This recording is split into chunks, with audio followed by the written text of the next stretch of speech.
Dos cosas sucedieron la semana pasada derivadas de la batalla por la candidatura de Sergio Uñac con el arbitraje de la Corte Suprema de Justicia de la Nación. Ambas pasaron relativamente inadvertidas y vale la pena ponerlas en valor. La primera de ellas fue que después del dictamen de la Procuración General, que recomendó rebotar la presentación del Frente Unidos por San Juan, hubo otro prácticamente idéntico contra el recurso de Sergio Vallejos. Sucedió con una diferencia de horas, aunque no tuvo la misma difusión. Fue 2-1. El mismo día, el jueves 13 de abril, la titular del área de Derecho Público No Penal de la Procuración de la Corte Suprema de Justicia de la Nación, Laura Mercedes Monti, le dio malas noticias a la oposición y buenas nuevas al oficialismo, al uñaquismo.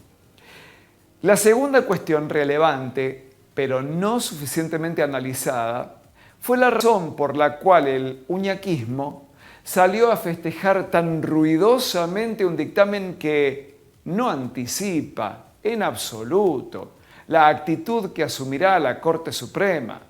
Es decir, que la procuradora firmante sugiera dejar la controversia en manos de los sanjuaninos no implica que los cortesanos entiendan lo mismo. Pueden, tranquilamente, intervenir haciendo oídos sordos a la postura de la fiscal.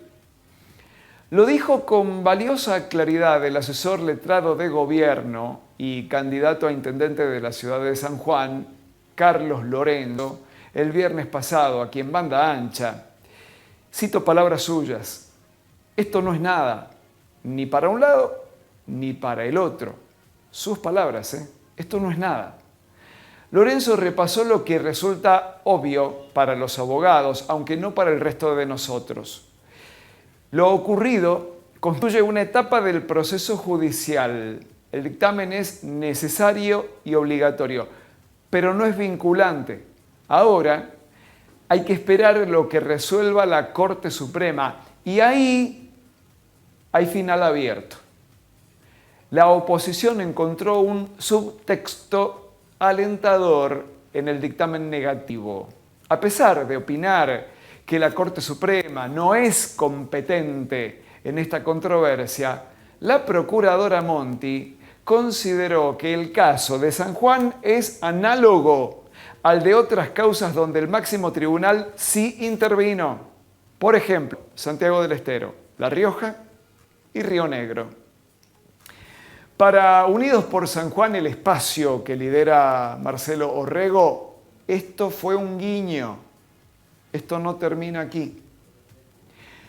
En un rapto de optimismo, el jueves la subagrupación Vamos San Juan emitió un comunicado en tono de festejo. Habló del aval para la candidatura de Sergio Uñac. Esa interpretación eufórica tuvo un fundamento más de carácter político que jurídico, y en tiempos de campaña uno es tan valioso como el otro.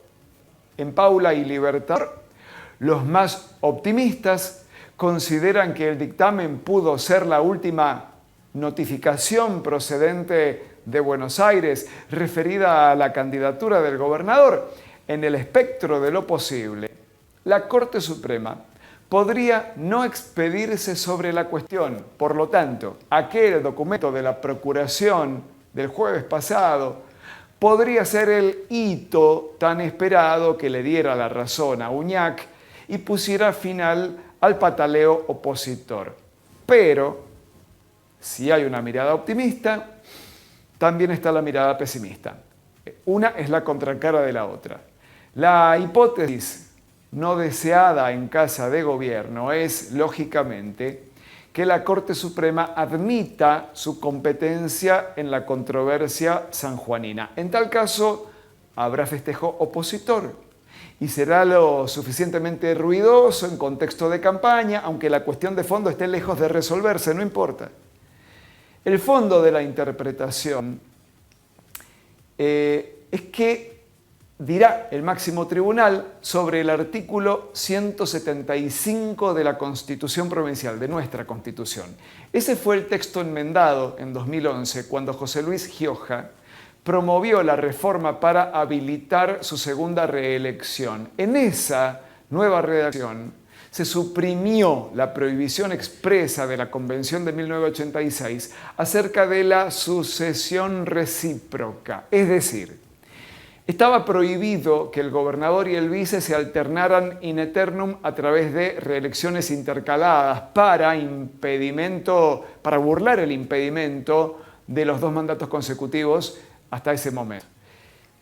Hoy son 3 los periodos autorizados. La controversia se funda en contarle o no a Uñac como primer mandato el que desempeñó como vice de Gioja entre 2011 y 2015.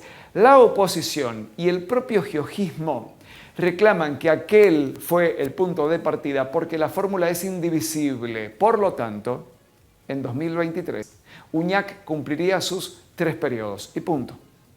El uñaquismo rechaza esta restricción y exige partir desde 2015 en adelante, cuando efectivamente asumió al frente del Poder Ejecutivo Provincial. Entonces, solo tuvo una reelección y le queda otra. Es la interpretación que avaló el Tribunal Electoral Provincial ante las impugnaciones presentadas por la oposición. Frente al revés de parte de la autoridad electoral, tanto el Frente Unidos por San Juan de Orrego como Vallejos desestimaron la vía de la Corte de Justicia de San Juan.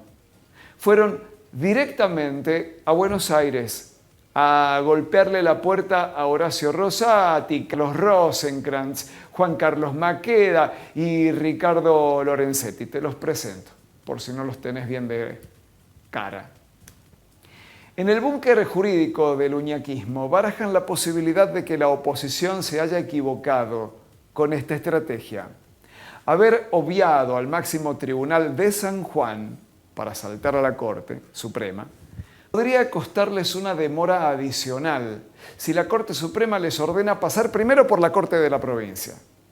Pero todo esto es un ensayo en el aire.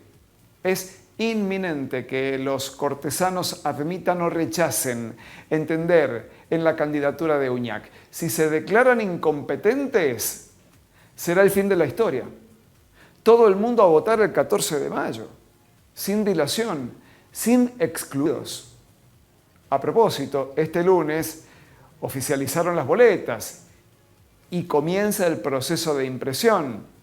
Cualquier alteración del proceso electoral por la vía judicial tendrá que considerar una readecuación de las papeletas.